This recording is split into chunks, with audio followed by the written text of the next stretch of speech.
तो भाई आवाज़ जैसे कि ये जब जैसे स्टीयरिंग में आवाज़ आती है, ये बहुत सारे से बार में जो गड्ढों में जाकर गड़ गड़ गड़ गड़ की आवाज़ आती है। आपने चेक करा दिया, आपके आरएम भी ठीक है, वो भी ठीक है। तो आज की वीडियो में उसके ऊपर बात करेंगे कि ये आवाज़ स्टीयरिंग में से कब और क्यों आती है, और इसका सॉल्यूशन सारा सब कुछ बताऊँगा आपको आज की वीडियो में। नमस्कार भाइयों, स्वागत नई वीडियो में। तो आज की वीडियो में हम गाड़ी का स्टीयरिंग करवाएंगे, जो कि 1 लाख किलोमीटर चलने के बाद बेसिकली कॉमन प्रॉब्लम सभी गाड़ियों में आ जाती है। ये नहीं Volkswagen प्रॉब्लम में आती है। Audi को स्पोर्ट का चलने पड़ता है, उसका भी हमने स्टीयरिंग करवाया था। तो आज इस गाड़ी को और करवाएंगे, क्या एस्टिमेट कुछ आ जाता है और कैसे क्या प्रोसेस होता है, सारा दिखाएंगे वीडियो में। तो भाई आवाज़ जैसे कि ये जो कि गड्ढों में और ब्रेकर में कंटिन्यूसली आएगी, गड़ गड़ की स्टीयरिंग से वाइब्रेट होगा, और हाई स्पीड में स्टीयरिंग वाइब्रेट होगा। आपको ज़्यादा स्टीयरिंग रैक में दिक्कत है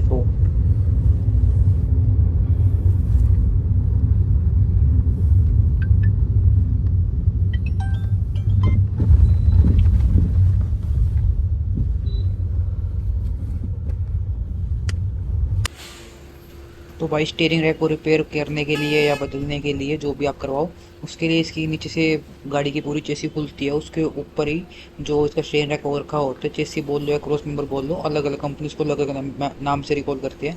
तो ये पूरा खोलना पड़ता है। अगर लिफ्ट के सुविधा है तो जल्दी हो जाता है काम। लिफ्ट नहीं है, जैसे कि मैकेनिक के पास लिफ्ट नहीं, तो इसने थोड़ा सा चेक के ऊपर फिर काम, जिसमें थोड़ा सा टाइम ज़्यादा लग गया था।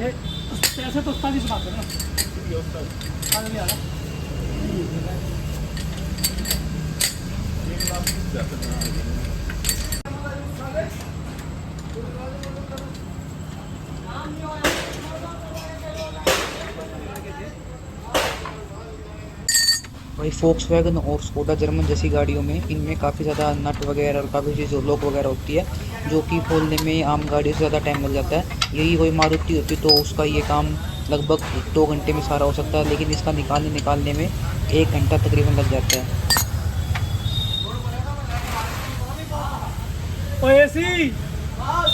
एक बार, अरे एक बार आ जाना। ये भाई इसका स्टीयरिंग निकल चुका है। देखो, स्टीयरिंग निकालने के लिए इसका नीचे एग्जॉस्ट पड़ा है, एग्जॉस्ट पे निकालना पड़ता है इसका। और ये कुछ इसका ऐसे क्रॉस मेंबर निकलने के बाद ये वाला स्टीयरिंग रैक है इसका। ये स्टीयरिंग होता है, जो रोड है ये स्टीयरिंग रोड से कनेक्ट होती है। ये टायर रोड एंड हो गई, ये पूरा स्टीयरिंग रैक का पार्ट होता है। इसके चाइल्ड पार्ट होती है, टायर रोड से एंड हो गए छोटे छोटे। इससे कभी कट की आवाज़ होती है, इनकी वजह से भी हो सकती है। लेकिन स्टीयरिंग घुमाने पे जो कट की आवाज़ है वो ये स्टीयरिंग रोड की होती है। ये अंदर से थोड़ा कट जाता है पार्ट, इसका ग्रीसिंग वगैरह कम हो जाती है टाइम के साथ में, रबड़ पार्ट कट जाते हैं, तो इस वजह से आवाज़ ज़्यादा हो जाती है। ये इसका क्रॉस मेंबर पूरा इसी के ऊपर टिका होता है। ये इसकी लिंक रोड्स हो गई, ये एंड हो गई, ये आरएम का हो गई, ये पूरा आरएम है। आरएम की वजह से आवाज़ आती है कई बार, मतलब सस्पेंशन की जो आवाज़ होती है उसमें मतलब कई सारे पार्ट होते हैं जिससे आवाज़ आती है। तो हमेशा छोटे छोटे पार्टों से शुरू करो कि क्या दिक्कत है मेन। ये इसका मैप सेंसर को शायद एग्जॉस्ट के साथ में जो लगा हुआ है। काफ़ी सारे जर्मन गाड़ी में पार्ट्स होते हैं। नीचे वाली माउंटिंग इसके साथ में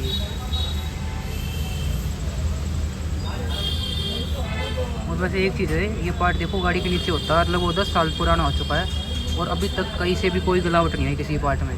तो ये देख सकते हो Volkswagen की क्वालिटी तो मतलब टॉप नॉच इन चीज़ों में, कभी गिलावट नहीं पकड़ती। जबकि मैंने इको स्पोर्ट ऑन की हुई है, इको स्पोर्ट के ये क्रॉस मेंबर जो नीचे वाला होता है 7 साल में गल चुका था पूरा, जो हमें चेंज करवाना पड़ा था फिर, लेकिन इसका ये गिलावट नहीं पकड़ी। इन चीज़ों की क्वालिटी काफ़ी बढ़िया Volkswagen ग्रुप की गाड़ियों में, स्कोडा हो गई चाहे Volkswagen हो गई, ये चीज़ काफ़ी अच्छी देखने को मिल जाती है हमें। ये भाई अपना रिपेयर होकर आ चुका है, देखो स्टीयरिंग रह गई है, इसके अंदर दोबारा से ग्रीसिंग वगैरह फिल कर दिया है। अभी इसको लगा के चेक करवाएंगे दोबारा से। अब इसको इसके अंदर फिट करवाते, फिर टाइम लगेगा थोड़ा फिट करने में भी।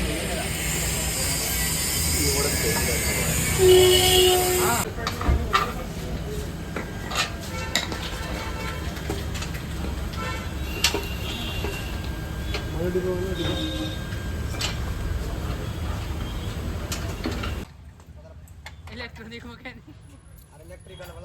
तो भाई जब भी आप अपनी गाड़ी का काम करें, कोशिश कराओ कि दिन में ही सारा काम हो जाए, क्योंकि रात को काम करने में एक आध नट की दिक्कत हो सकती है, कुछ भी छोटी मोटी परेशानी हो सकती है जो कि आपको फेस करनी पड़े। तो कोशिश करें कि काम दिन में जल्दी हो जाए तो ठीक रहेगा।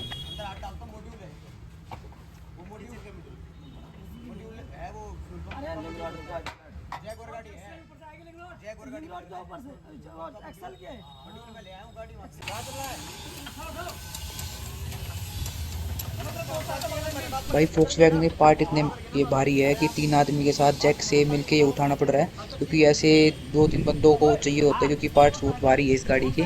चाहे आप डोर्स की बात करें, नीचे कोई भी पार्ट करो गाड़ी का।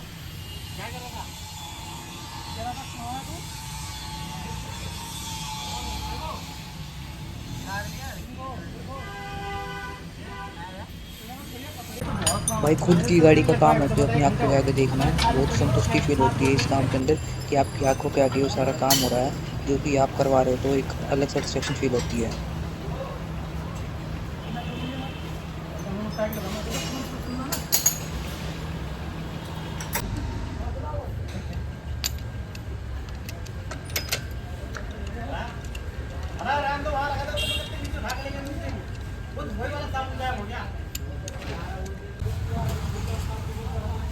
तो भाई ये यहाँ से स्टीयरिंग रोड से स्टीयरिंग रैक कनेक्ट होता है, ये इसके बीच का ये जो पार्ट होता है उसी की वजह से आवाज़ ज़्यादा बनती है कट कट की।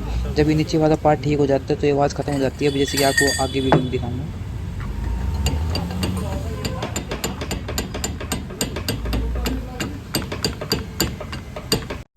तो भाई स्टीयरिंग रैक का काम होने के बाद हमने गाड़ी को खूब अच्छे गड्ढों में चेक किया, ब्रेकर भी चेक किया। उसके बाद बिल्कुल गाड़ी में से इस चीज़ की आवाज़ खत्म हो चुकी है जो कट कट की आवाज़ थी। अगर आपकी गाड़ी में भी ऐसी कट कट की आवाज़ है तो बेसिकली वो स्टीयरिंग रैक की ही दिक्कत होती है। उससे पहले आप टायर रोड एंड अपने और ये आर्म सब कुछ चेक करा ले। अगर वो सारी चीज़ ठीक है तो बेसिकली एंड में स्टीयरिंग रैक ही होता है जिसको आप रिपेयर करवा सकते हो, रिप्लेस भी करवा सकते हो। और गाड़ी ज़्यादा चलती है, अगर कम चलती है तो उसको रिपेयर कराने में फ़ायदा है। भाई इसका स्टीयरिंग रैक का वो तो काम हो चुका था, लेकिन ये सब काम होने के बाद चाहे आप आर्म चेंज करवाओ, लिंक रोड या ये टाई एंड कुछ भी चेंज कराओ, तो इसमें बेसिकली दोबारा अलाइनमेंट होती है गाड़ी की। ये अलाइनमेंट बिगड़ जाता है। जैसे आप देख सकते हो ये मैंने राइट में टिल्ट किया, जब जाके गाड़ी अगर मैं सीधा कर दूंगा तो गाड़ी लेफ्ट में भाग रही है। तो ये छोटी छोटी चीज़ें होती है जो कि आपको अगर बाहर से काम करवा रहे हो करवानी पड़ती है। अगर आप कंपनी से करवाओगे तो कंपनी आपको खुद से अलाइनमेंट करके देगी, लेकिन अब ये मुझे खुद से करानी पड़ेगी। और उसके बाद एक बार दोबारा रिस्पॉन्स चेक करते हैं। बाकी स्टीयरिंग रैक कट कट की जो नॉइज़ होती है, स्टीयरिंग ऐसे करने पर नॉइज़ आती है, वो सारी तो खत्म हो चुकी है। अब बाकी लास्ट स्टेप अलाइनमेंट है बस। उसके बाद अगर ठीक है बिल्कुल फाइनल सेट है गाड़ी।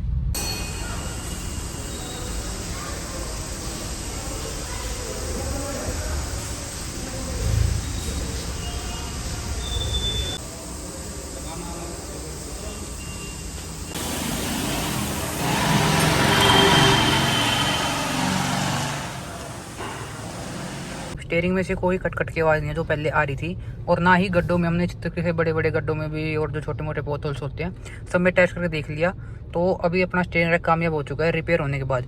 ये हमने रिप्लेस नहीं करा है। कंपनी या आप कई जगह पूछो बोलो कि ये रिप्लेस करा तो रिप्लेस करने फायदा है, लेकिन हाँ, लेकिन अगर आपका स्टीयरिंग में कितनी आवाज़ है, मतलब एक ये पहले पता लग जाए कि वो सर्विस होने के लायक या रिपेयर होने के लायक है या नहीं, तो तभी आप इस चीज़ को फॉरवर्ड करना। अब जैसे कि ये मैंने रिपेयर करा लिया है, ये नहीं है कि ये नई की मुकाबला कर लेगा, लेकिन ये है कि जिस प्राइस पॉइंट मैंने ये कराया है ये काफ़ी टाइम चल जाएगा मेरा। और उसके बाद अगर मेरे को रिप्लेस कराना है तो मैं रिप्लेस करवा सकता हूँ। ये मेरे को गाड़ी कम चलानी है तो उस हिसाब से आप अपना देख सकते हो। फाइनल कॉस्टिंग की अगर बात करूँ कि मेरी कॉस्टिंग कितनी है सभी कामों की, तो ये सभी कामों की मेरी कॉस्टिंग आई है लगभग 2500 रुपये। आपके मान सकते हो स्टीयरिंग रैक रिपेयर करने में आता है। और उसके बाद में 300 रुपये की अलाइनमेंट अलग होती है, तो वो खर्चा अलग से मान के चले। 2500 प्लस 3, आप ये मोटा मोटी मान लीजिए 3000 रुपये तक में आपका सारा काम हो जाएगा ये। बाकी और जैसे कि मेरी गाड़ी में टाई एंड वगैरह ये चीज़ चेंज नहीं होनी थी, ना लिंक रोड चेंज होनी थी, तो उस हिसाब से भी थोड़ा कम खर्चा हुआ मेरा। अगर आपकी गाड़ी में टायर एंड भी खत्म है, जो छोटी छोटी स्टीयरिंग बिल्कुल कोनों में होती है उसको टायर रोड एंड बोलते हैं, और लिंक रोड होगी, और जैसे सस्पेंशन की वजह से कोई और भी आवाज़ हो सकती है, शॉकर के पुश की वजह से भी कोई आवाज़ हो सकती है। अगर ये और दिक्कत नहीं है स्टीयरिंग रैक सिर्फ, तो मान सकते हो कितना खर्चा होगा। और बाकी सस्पेंशन की पूरी बड़ी असेंबली होती है जिसमें से अलग अलग नॉइज़ अलग अलग पार्ट्स की होती है, तो वो आप एक अच्छे मैकेनिक के पास कराएंगे तो आपका काम ज़रूर बढ़िया करके देगा। लेकिन अगर आप किसी ऐसे वैसे पास चल जाओगे तो वो काम आपका बिगाड़ भी सकता है। कंपनी में ये इसकी इस पार्ट की स्टीयरिंग क्रैक की कॉस्टिंग लगभग 16-17 हज़ार रुपये विद लेबर चेंज करने की आ रही थी। आफ्टर मार्केट जो वेंडर पार्ट होता है उसकी कॉस्टिंग 7,500 से 8,000 रुपये प्लस लेबर लगाने की 9,000 रुपये के आसपास पड़ रहा था। और मेरा अभी सारा काम हाल फिलहाल मान के 3,000 रुपये में हो चुका है, और अभी कोई आवाज़ नहीं आ रही है, ठीक चल रहा है। और ये भी देख लें कितना ठीक चलता है। बाकी अभी एक छोटी सी प्रॉब्लम उसमें बताऊँ, फोक्सवैगन पोलो का ही स्टीयरिंग रैक हो सकता है। आपकी कोई सी भी गाड़ी है उसका स्टीयरिंग रैक ठीक हो जाता है, ऑलमोस्ट सभी गाड़ियों का रिपेयरेबल हो जाता है। बस अगर ज़्यादा हालत ख़राब ना हो रखी हो, टाइम से करा दे तो लगभग 70-80 हज़ार के बाद आप मान सकते हो ये पार्ट की आ जाती है। अगर ज़्यादा अच्छे से चलाई गाड़ी तो लाख भी पकड़ सकती है। बाकी हमारे पास पहले इको स्पोर्ट थी, उसका भी ऐसे ही लाख के आसपास आ चुका था। ये भी अभी लाख के आसपास चलने वाली है, 93-94 हज़ार चल चुकी है। इसका भी स्टीयरिंग रैक आ गया है। तो ये एक ऐसा पार्ट होता है जो आपकी रनिंग पे या साल के ऊपर चेंज होना ही होता है, क्योंकि रबड़ पार्ट्स ही पुराने हो जाते हैं काफ़ी, उसको भी रिप्लेस करना पड़ता है टाइम के साथ साथ। अगर आप टाइम से करा लोगे तो ठीक रहेगा। ये चीज़ों को 2,500-3,000 रुपये कोई ज़्यादा नहीं होती इस चीज़ के लिए। और आप बिल्कुल ख़त्म हो गया तो नया डलवाओगे तो कम से कम 10,000 खर्चा तो मान के चल सकते हो इस चीज़ का। तो ये छोटी छोटी चीज़ होती है, अगर आप टाइम से नोटिस कर लोगे तो अच्छी रहेगी गाड़ी की मेंटेनेंस के लिए भी, और आपकी पॉकेट के ऊपर भी ज़्यादा बोझ नहीं डालेगी।